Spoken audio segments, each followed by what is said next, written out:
I was getting ready for work when I pressed my garage door button and almost dropped my coffee. There was a beat-up Honda sitting in my garage like it owned the place.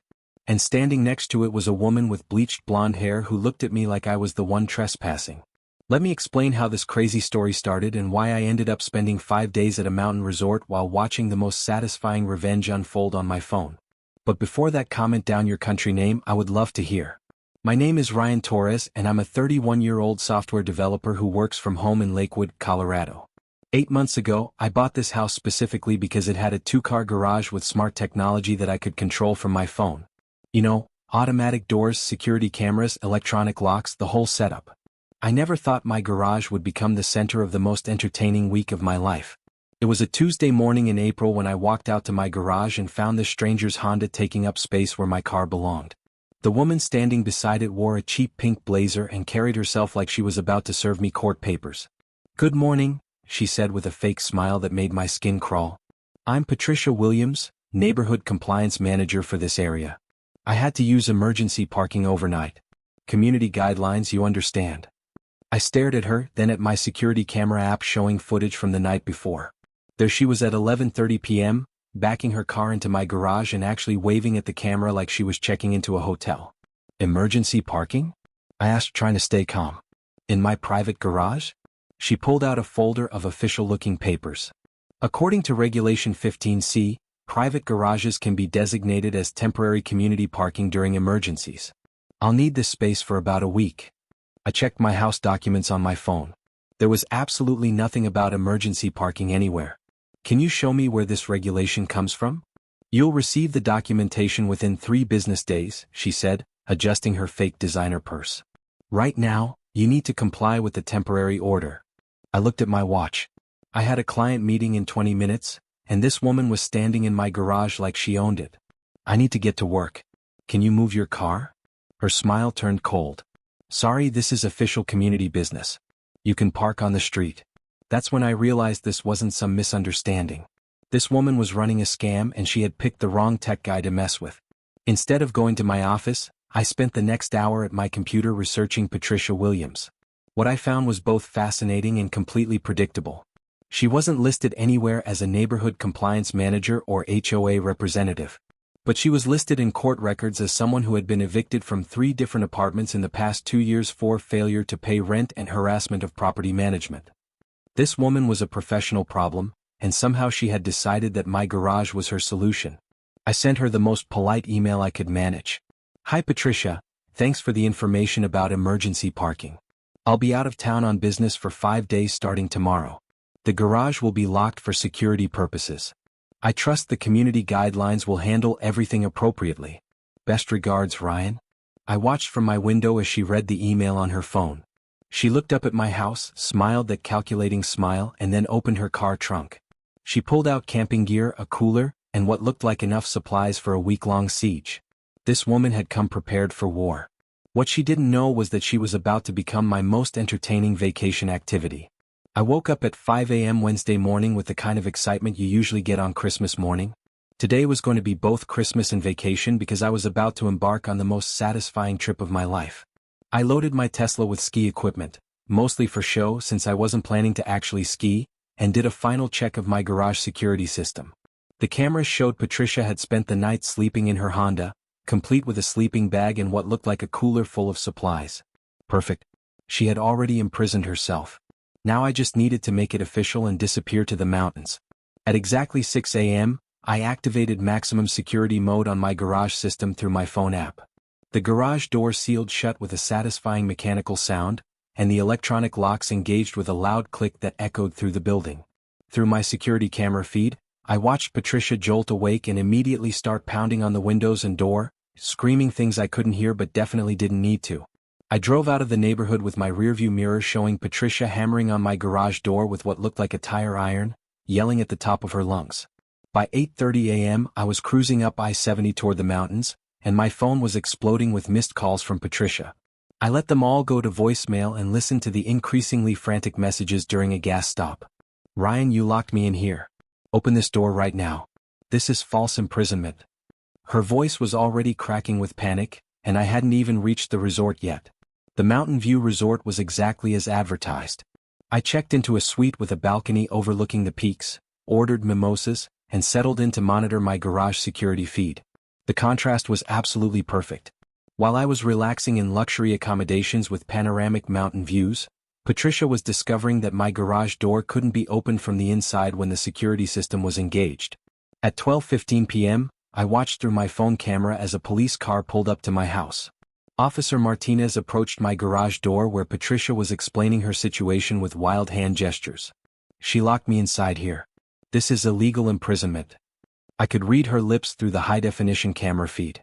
Officer Martinez checked some paperwork, probably my property ownership documents, and then spoke to Patricia with the patience of someone who had dealt with neighborhood drama before.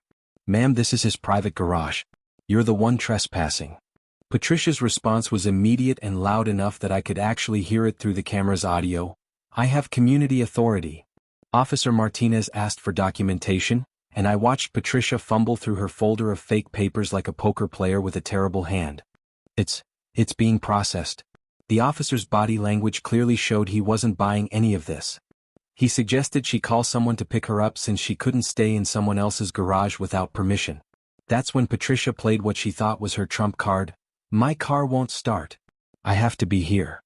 What Officer Martinez couldn't see, but my security cameras captured perfectly, was that Patricia had disconnected her car battery the night before to create this exact emergency excuse.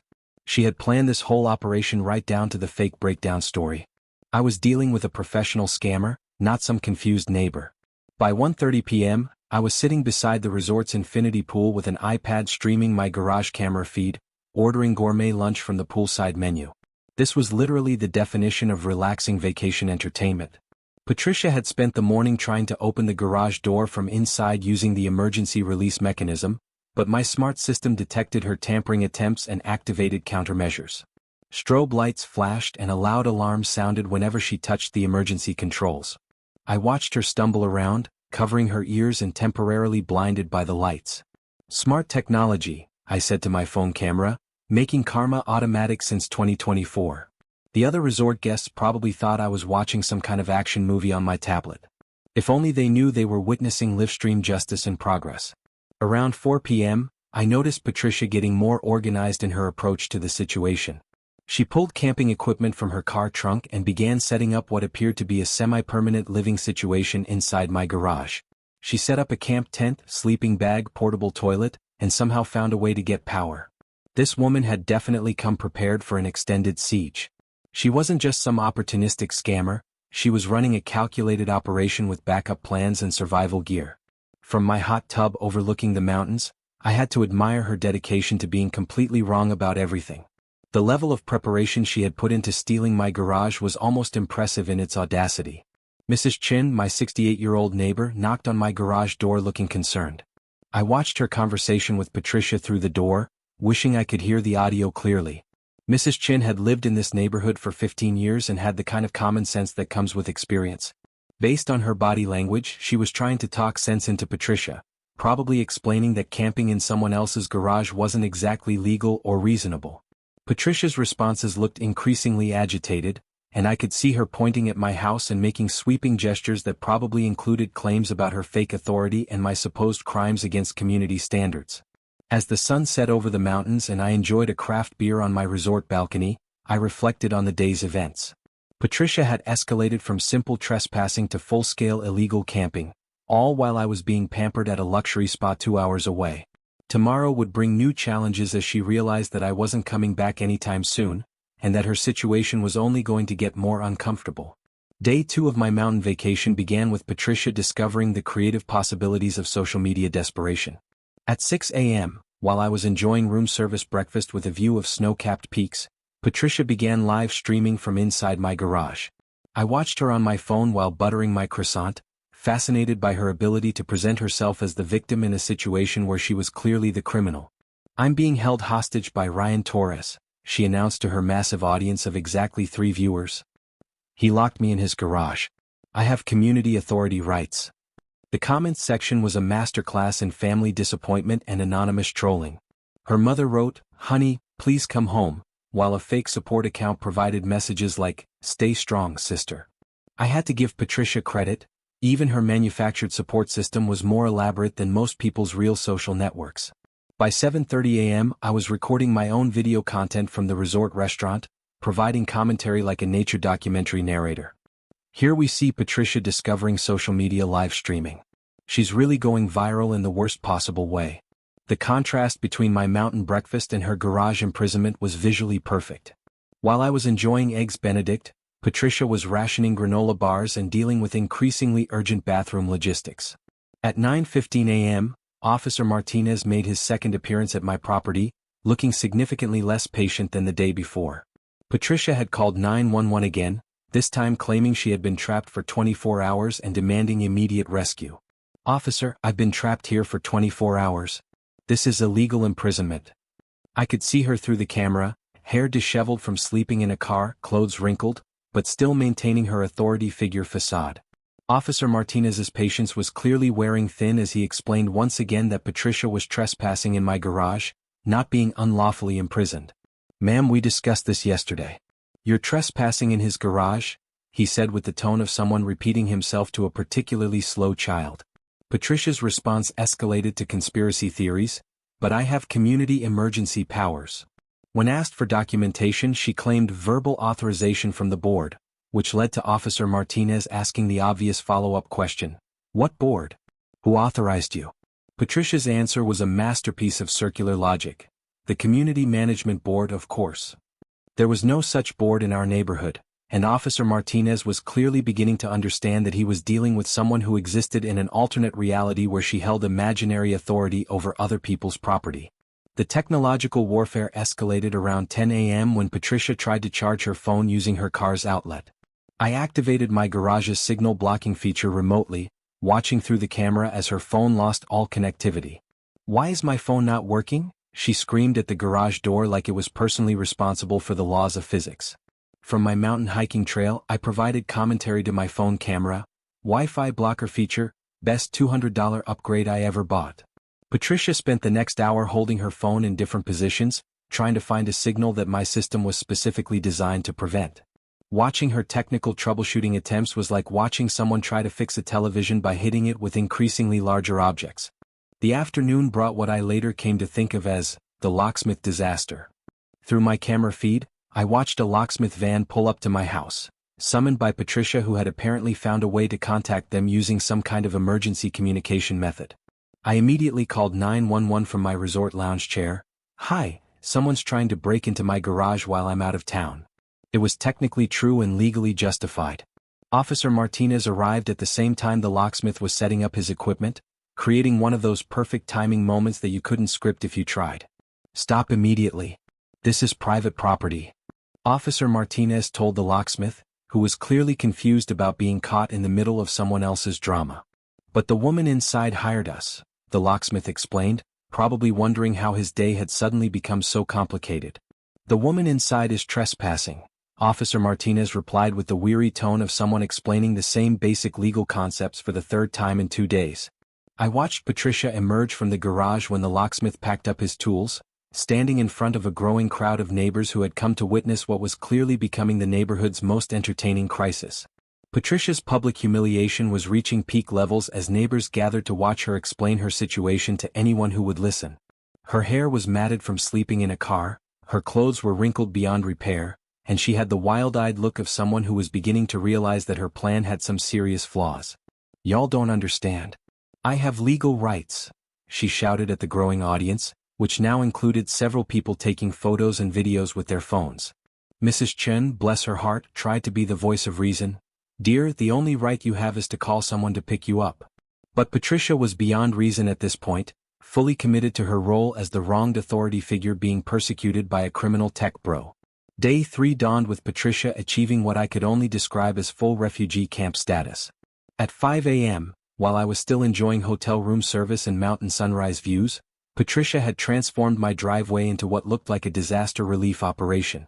She had erected a waterproof tent, installed a portable toilet system, somehow managed to run an extension cord to a neighbor's outdoor outlet, and created a large banner that read "Hostage Situation, Call News Media," in letters large enough to be seen from space. From my resort restaurant, I had to admire her commitment to being completely wrong about everything. She's escalated to full homeless camp status, I commented to my phone camera. Impressive dedication to a losing strategy. At 8:30 a.m., Patricia called local news with the worst media pitch ever. I listened through my security camera's audio feed as she called local TV stations. I have a breaking story about a tech guy illegally imprisoning a community official, she announced to what was clearly a very uninterested news desk intern. The response was predictable. Ma'am, do you have documentation proving your official position? Patricia's answer was creative fiction. It's pending verification from headquarters. The dial tone that followed was audible even through my camera system. Watching someone get rejected by local news while you're sipping mimosas beside an infinity pool adds a special flavor to the whole experience. The power tool incident at 10:15 a.m. marked Patricia's transition from desperate to genuinely dangerous. She had borrowed an angle grinder from somewhere and was trying to cut through my garage lock. This was the moment I realized that Patricia had moved beyond simple trespassing into actual property destruction. I immediately called the fire department from my resort lounge chair. Someone's using dangerous power tools near my garage. Possible gas line hazard. The fire truck arrived with the kind of urgency that suggested they took gas line safety very seriously, followed immediately by police backup and an ambulance. The visual spectacle that followed was better than any reality television show ever produced. While I was enjoying a scenic mountain chairlift ride, Patricia was surrounded by a fire truck, 2 police cars, an ambulance, and approximately 8 uniformed officials trying to understand why a grown woman was living in someone else's driveway and attempting to cut through property with power tools. Ma'am, you cannot use power tools on someone else's property, the fire chief explained with professional patience. Patricia's response was immediate and loud. This is emergency access. When asked about permits, she provided her standard response. I don't need permits. I'm community management. Officer Martinez delivered what sounded like a final warning. Miss Williams, this is your final warning. Leave this property immediately or face arrest for trespassing, destruction of property, and public disturbance. Day 4 brought Patricia's complete psychological breakdown, which I observed while enjoying the resort spa services. Patricia had clearly realized that she had become the neighborhood's primary entertainment source. Children were riding their bikes past my house specifically to stare at the spectacle, and someone had set up lawn chairs across the street like they were watching an outdoor movie. One neighbor was even selling popcorn. It felt like a full Karen circus. At 2 p.m., Patricia posted a 45-minute live stream meltdown that was equal parts unhinged and oddly tragic. Ryan Torres has destroyed my life, she sobbed to her live audience, which had grown to an impressive 52 viewers, most of whom were clearly there for entertainment value rather than support. He's using tech privilege to oppress community officials. This is digital class warfare. The comments section of her live stream was a fascinating study in human nature.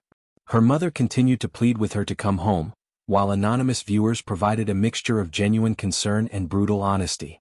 Lady, you're in his garage, wrote one commenter. Call a taxi, suggested another. This is hilarious, was unfortunately the most popular sentiment. Patricia's response to the criticism was to double down on her conspiracy theories about tech privilege and digital warfare, which only made the comments section more brutal. I found myself feeling almost sorry for her, except for the part where she was a criminal who had been systematically scamming my neighbors for months before targeting me.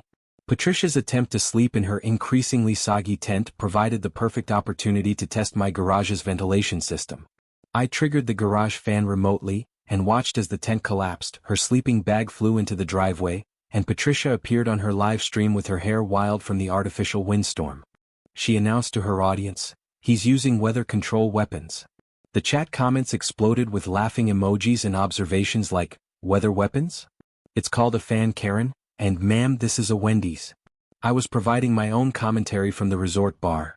Industrial ventilation making comfortable sleeping impossible for trespassers since 2024. The neighborhood intervention came at 8 p.m. on day 4 when Mrs. Chin organized an emergency community meeting. Through my security cameras, I watched 15 neighbors gather to discuss what they diplomatically called the situation with Patricia's camping. The vote was unanimous. Patricia must leave immediately or face formal community complaints to the city about illegal camping violations. When confronted with this news, Patricia's response was predictable. You can't evict me. I am the community management. One neighbor produced an actual HOA contact directory, which clearly showed that Patricia was not listed in any official capacity anywhere. No, Patricia, they explained with patience. You're not listed anywhere in any official capacity. The breaking point came at 11 p.m. when Patricia, sitting in her collapsed wet tent, finally called her mother. "Mom, can you please come get me? I think I made a huge mistake." Patricia's mother arrived at midnight with a pickup truck, but instead of packing up and leaving, Patricia pulled out a manila folder labeled Legal Options and spread papers across the truck's hood. She wasn't ready to surrender yet, but her reinforcements had arrived. The war was entering its final phase, and tomorrow would bring the ultimate confrontation between a determined tech engineer and a desperate criminal who refused to accept defeat. I checked out of the Rocky Mountain Resort at 8 a.m. on Sunday morning with the kind of satisfaction that comes from a perfect vacation. The 2-hour drive home through the Colorado mountains gave me time to reflect on the most successful revenge operation of my adult life. My phone camera showed Patricia still at her improvised campsite, but now with additional supplies from her mother's pickup truck. It appeared that family support had arrived, but not in the way that would actually solve Patricia's fundamental problem of being a criminal trespasser who refused to accept reality. 5 days ago, I left for a relaxing mountain vacation, I said to my phone camera while driving through scenic mountain passes. I'm returning to what looks like a protest camp in my driveway. Modern problems require modern solutions. At 10:30 a.m., I pulled into my driveway to find Patricia emerging from her tent like a disaster survivor from a post-apocalyptic movie. Her hair was matted beyond repair, she was wearing the same clothes from 5 days ago, and her mascara had created dark streaks down her face that made her look like a rejected extra from a zombie film. She was clutching a legal folder like it contained the secrets of the universe, when it probably contained more of her fake documentation and fraudulent authority claims. "Ryan, you're back," she said with the tone of someone who had been expecting this moment but wasn't sure how it would go. I calmly unloaded my ski equipment from my Tesla, taking my time to emphasize the contrast between my successful vacation and her disastrous camping experience. "Excellent observation skills," I replied. "How was the outdoor camping experience? I hope you enjoyed Colorado's famous mountain weather." Patricia's response was immediate and desperate. "You destroyed my life." I paused in my unpacking to give her my full attention, because this was the moment I had been building toward for 5 days. "No, Patricia," I said with the kind of calm that comes from having all the advantages in a situation. "I locked my garage. You destroyed your own life by refusing to leave my property when you were caught trespassing." I could see the realization dawning in her eyes that her victim narrative wasn't going to work on someone who had documented evidence of her criminal behavior. She was holding that legal folder like it was a life preserver, but we both knew she was drowning in the consequences of her own choices. I set up my laptop on my porch table, creating an impromptu evidence presentation that would have made any lawyer proud. The camera footage compilation was devastating. Patricia entering my garage without permission, disconnecting her car battery to fake an emergency, making multiple false police reports, attempting property damage with power tools, harassing neighbors, and violating city camping ordinances. Legal assistant background, right? I said while scrolling through 5 days of documented criminal activity. You should recognize evidence compilation when you see it. Patricia's face went pale as she realized that her opponent had been collecting evidence while she had been collecting sympathy from strangers on the internet. The truth revelation came slowly, like air leaking from a punctured tire. Patricia sat down heavily in her camping chair, the legal folder shaking in her hands. Okay, she said in a voice that had lost all its authority and aggression. "I wasn't official community management. I was trying to establish authority."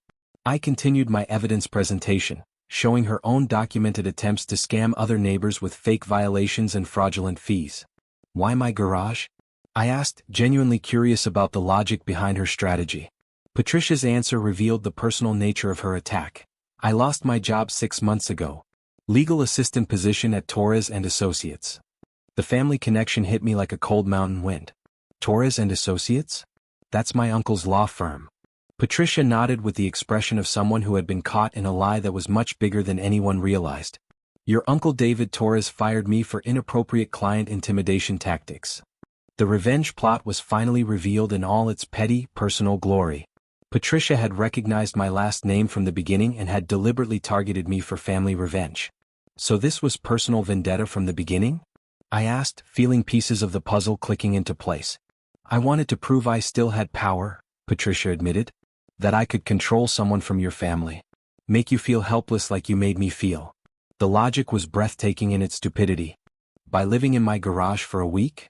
I asked, genuinely amazed at the complexity of her plan and the simplicity of her execution. "It seemed logical when I planned it," she said, which explained everything and nothing about how someone could think that camping in a stranger's garage was an effective revenge strategy. I presented Patricia with a choice that would determine the rest of her immediate future. "Patricia, I could press serious charges right now. Trespassing, false police reports, property damage, stalking, harassment, fraud." I let that sink in while she calculated the potential legal consequences. "Please, I have nowhere else to go," she said, which was probably true but not really my problem. "Or," I continued, "I open the garage right now, you drive away forever and we never speak again." Patricia looked up with hope for the first time in days. "What's the catch?" she asked, because even in defeat she was still thinking like a scammer. "Public apology on your live stream platform," I said. "Admit everything was fake. Clear my name completely."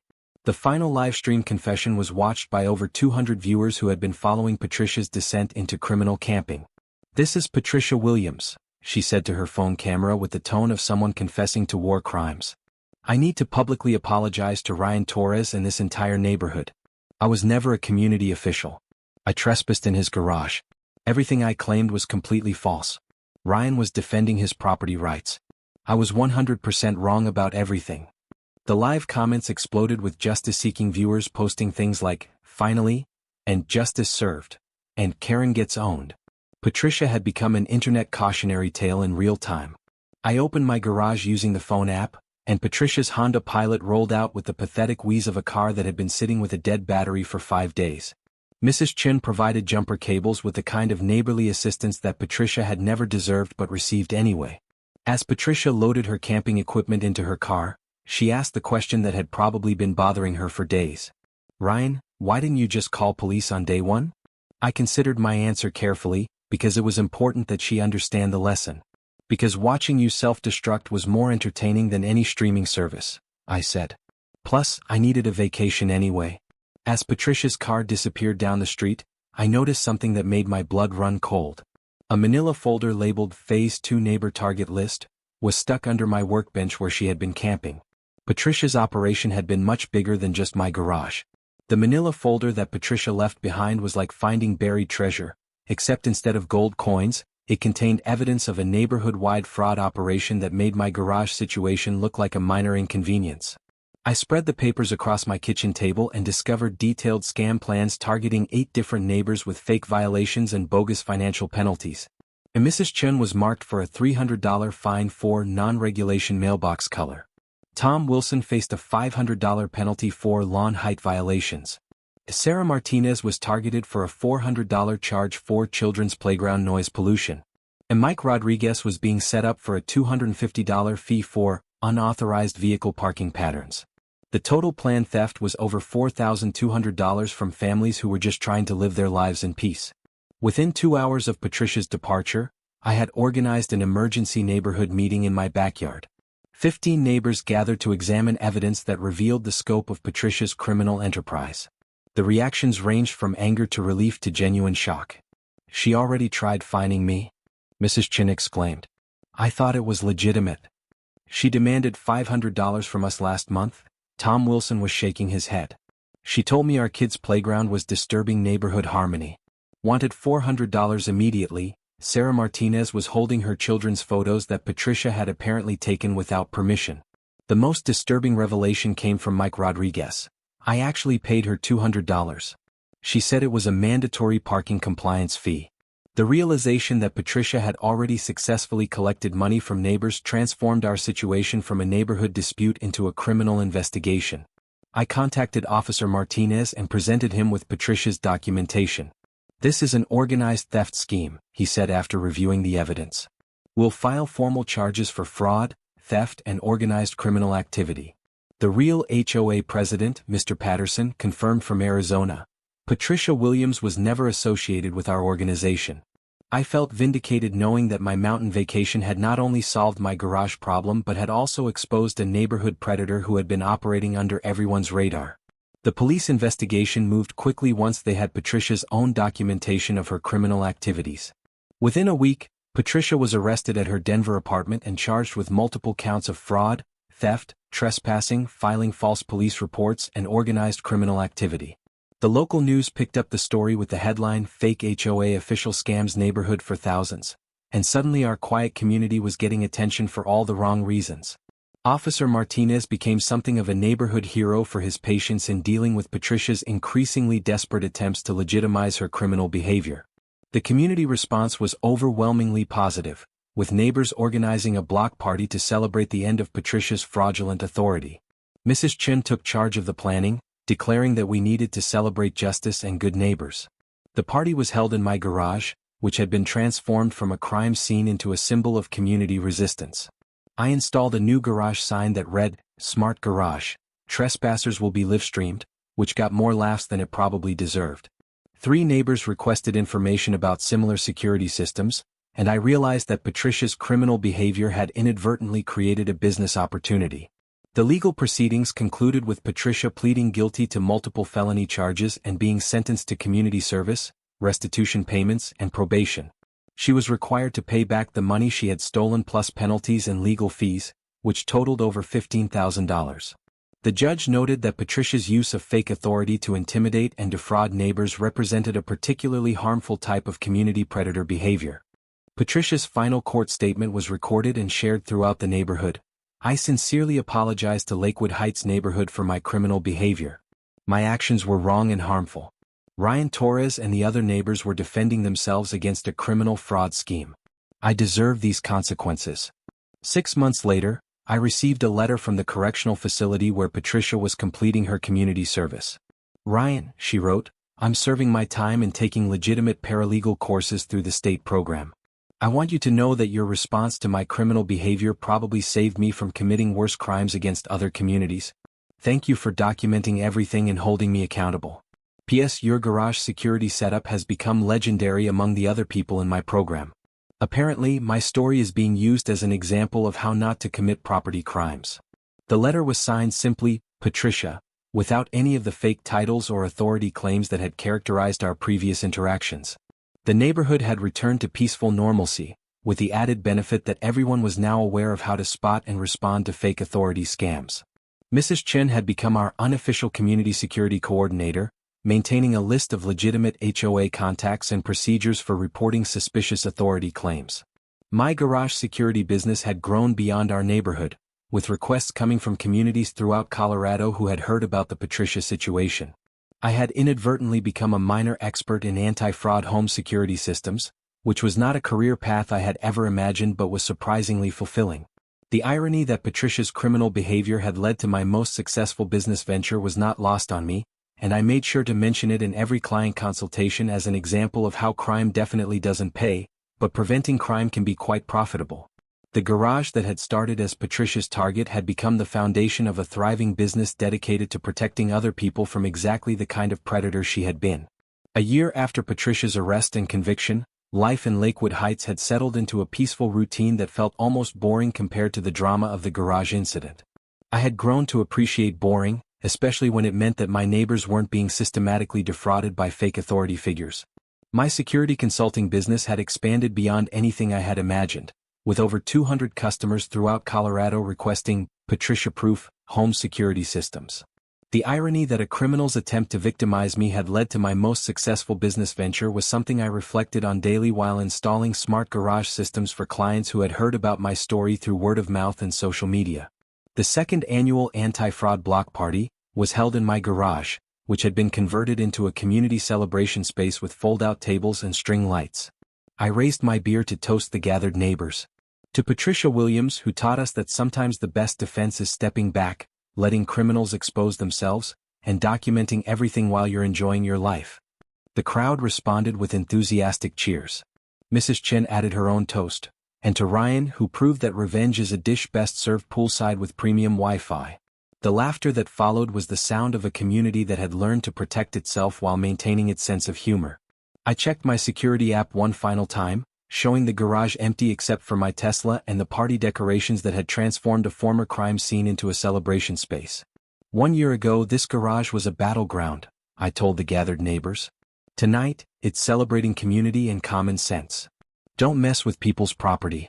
Don't fake authority you don't have. Always invest in smart home technology with reliable Wi-Fi.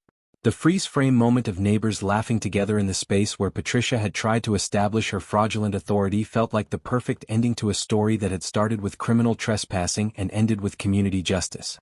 The security system remained armed and ready, but hopefully it would never be needed for anything more dramatic than deterring package thieves and recording family barbecues. Sometimes the best revenge isn't getting even, it's getting better. Patricia tried to destroy my peace and steal my property with her petty power games. Instead, she inspired me to build a business that protects my neighbors, improves our community, and generates more revenue in a month than I used to make in 3. She thought camping in my garage would force me to back down and accept her fake authority. Instead, it motivated me to transform her criminal behavior into an opportunity that benefited everyone except her. The woman who tried to ruin my property values ended up creating the circumstances that doubled them. The fake authority figure who thought she could bully me into submission learned that sometimes the quiet neighbor who works from home is exactly the wrong person to mess with. Patricia's 5-day garage vacation taught me that the most satisfying revenge isn't about destroying your enemies, it's about building something so much better that their destruction becomes irrelevant. She dumped her problems on my property to make my life miserable. Instead, she gave me the inspiration to build something that makes life better for hundreds of families. And the best part? While Patricia was serving community service and paying fines, I was enjoying my second vacation that year, this time to Hawaii, paid for entirely by the security business she had accidentally helped me create. Sometimes karma doesn't need any help. Sometimes it just needs you to be smart enough to pack your bags, enjoy the show, and document everything with really good Wi-Fi. That's how I turned a garage invasion into a business empire, transformed my worst week into my best year, and proved that the sweetest revenge is succeeding so completely that your enemy becomes a case study in how not to be a criminal. If someone tries to steal your garage, don't get mad, get a mountain resort reservation and let technology handle the rest. The view is better from the hot tub anyway. Drop a comment below and tell me, have you ever dealt with a fake HOA scammer? What city are you watching from? I'm curious how many of you would have handled this the same way I did.